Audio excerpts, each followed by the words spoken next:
My name is Kevin Neff. I'm an award-winning brand creator, director, and producer who for over 25 years has worked with everyone from mom and pop brick and mortars to multi-million-dollar businesses. But I'm best known for being outside the box when it comes to all things marketing and brand creation. Join me now as I sit down with industry experts and professionals as they share not only their personal stories of success, but the keys to obtaining as well. Right now on Kevin Neff's Speaking of Success.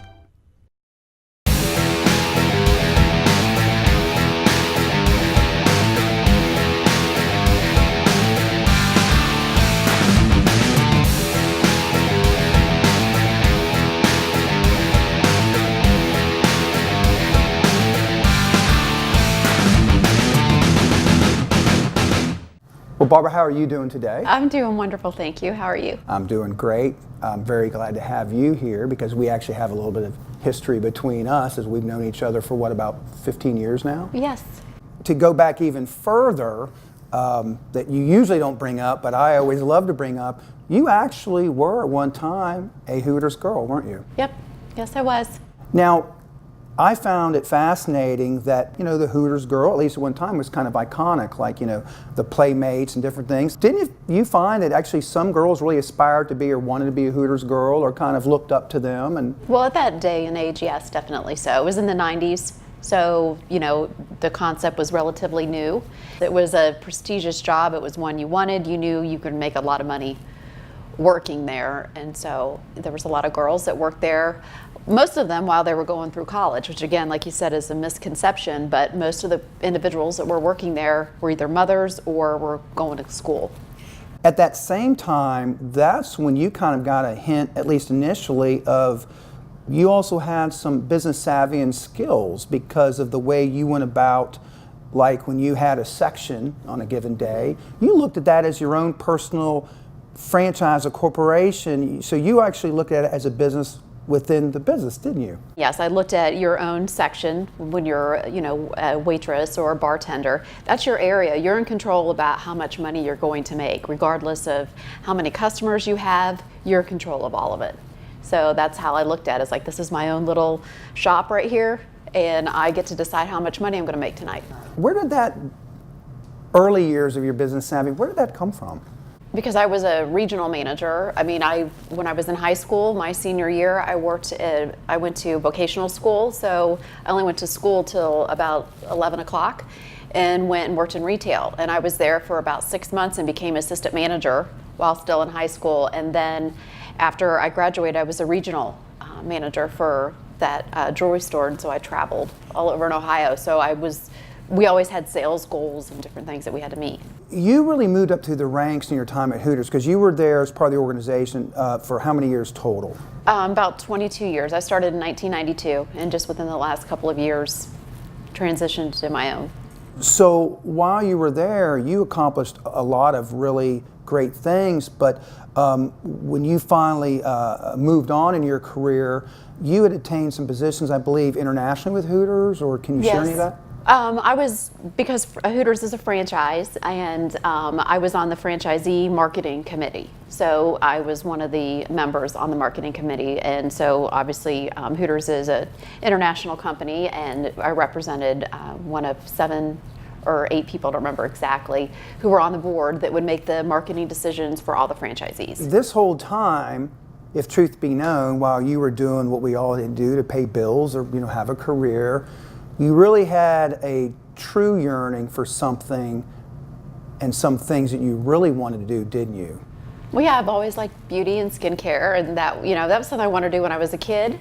But my mom was like, you don't want to do that, or being stereotypical of thinking maybe a hairdresser, which isn't what I wanted to do. But she was like, you need to do something more with your life than focusing on beauty. And working at Hooters, obviously the atmosphere there is all about beauty. So I was able to, work in that realm, so to speak, within Hooters itself, but it just, being in the corporate position and traveling, you were focused on the Hooters calendar and some other things in recruitment. So you finally got into the world of beauty by becoming, I believe, kind of an expert in do-it-yourself things and created Barbie's Beauty Bits. Can you tell us a little bit about that? Well, that started out was a way to relieve stress. Honestly, I did that from working, with Hooters and marketing. It was stressful. And so I was like, let me have a way to relieve stress, and I'm just going to put my tips out there just to give some FYI on things. And so that's how it started. But again, I was able to take my creative aspect of working in Hooters because I took care of all their advertising, media buying, point of sale, any of the creative. So I'm able to take all that creative, and I even wrote commercials. So I was able to take all the creative that I've already was doing for that and basically marketed my own self and did my own creativity. That was kind of some learning fields for you then, because you were able, as you said, to migrate those talents and skills you learned while at Hooters and then over into something that, while maybe you initially started doing, as you said, for stress relief or fun, but truth be known, that was always your real passion, wasn't it? All things beauty. But you make that leap of faith and you get into that, and things really kind of took off for you, didn't they? Well, they did. And again, I started at a great time because that's when social media first started coming out.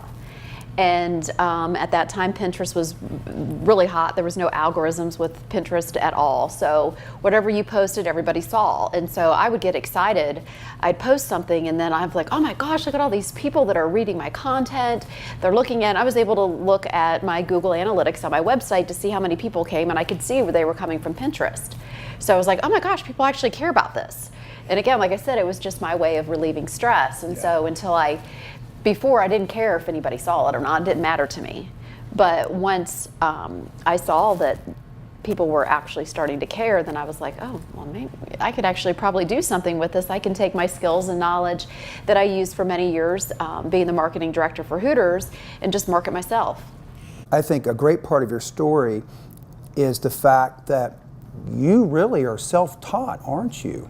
For the most part, yes. I think what's so great about what you've accomplished in a really short amount of time is because when you talk about things, you're not talking about theory, you're talking about things and facts and results from doing. Yeah, and when it comes to marketing, it's all trial and error. I mean, you have to try it, and I was able to probably try some of it on someone else's dime, you know what I mean, to see what the ins and outs of things of like, okay, you don't want to do this, you want to do that, and then able to take those and apply them to myself. Now, you make the big career change. You're now doing something that you're truly passionate about. And you've always been passionate about everything you've done, as you've shared with me. But you found your true, probably not only passion, but your true calling. And then things just kind of skyrocketed for you because you have been able to work with some really top names, and your client list is pretty exceptional. Would you care to share some of the people you've worked with? Well, the first one, because a lot of people laugh, is the band One Direction. Through Markwin's Beauty, they actually had a makeup line that they launched. And so I was one of the people that they chose to help promote their makeup line. I've worked with Coca-Cola, L'Oreal, Michael Todd Beauty, Conair, and most recently Disney. It seems that people are starting to come and seek you out. How has that happened? Through Instagram. I mean, and a lot of times, I get people that'll send me Instagram messages, or they'll send me an email saying, I saw your Instagram feed, I love what you're sharing. And it's more so become, obviously as things have evolved, it's become a lot of skincare stuff. So, a lot of skincare brands will see images of products that I've shared. I'm like, oh my gosh, I love this. Your engagement's really great. Would you be interested in trying our product out? What do you charge to promote? Yeah, and I think that's the point I wanted to make is these people aren't just seeking you out, they're seeking you out because of the results you're getting and that they're seeing. Yes, I work on both sides of the realm. For myself, obviously, as a brand influencer, but I also work for companies as an influence manager where I'm seeking out other influencers to write reviews like myself. So I'm on both sides. So I understand, in the blogging world, so to speak, where it is, I know where to go look for people because I make sure that I'm marketing myself as an influencer to be on these certain platforms. And then when it comes to the brands itself, I understand the marketing aspect and what their goals that they're trying to get, but I can realistically tell them, hey, you may want A, B, and C, but guess what? You're not going to get it from this particular influencer, or you're not going to get it from them. And if you do, this is how you're going to have to word it because they're going to shoot you down. That's really set yourself apart, because I mean, to work with some of the clients you have, you haven't been out on your own too awfully long. That's a tremendous level of success you've been able to accomplish. Well, thank you. It's fun. I mean, and again, you say you've got to like what you do, and I really believe that. I guess it just takes a few years in life to decide, hey, you're going to be happy because you're happy at what it is that you do, not the amount of money you make. I think the key to our success is we really love what we do. Yeah. And because when you don't, there's just no hiding it. And many times you can't hide the results or performance of you for said things because you're just not happy. Yeah. But amongst all of this, you've got some either bigger things on the horizon, and is it true that maybe you'd like to share one of them with not only myself but the people watching today? I've decided to launch my own another venture that is going to go live in May, which is Beauty After 40.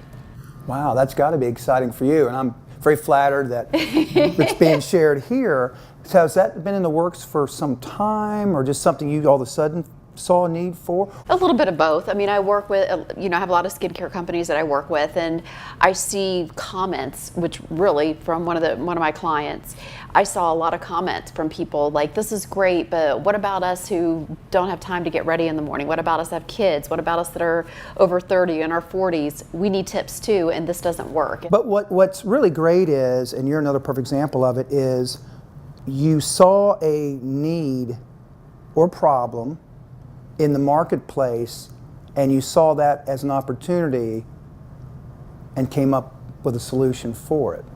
Yes.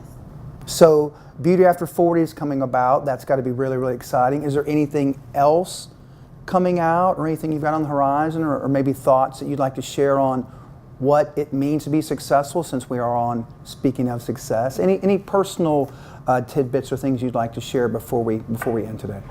Being yourself. And again, I know it's easier said than done.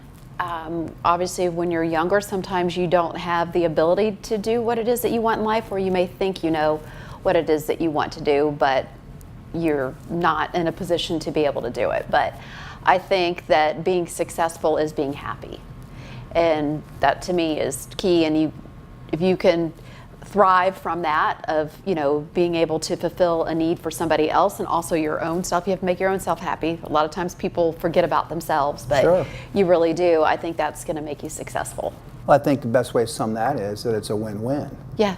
Well, I want to say thank you so much for being here today. And if people would like to learn more, not only about you, but about your great tips and trends for all things beauty and skincare, how can they do that? Well, right now you can go to barbiesbeautybits.com.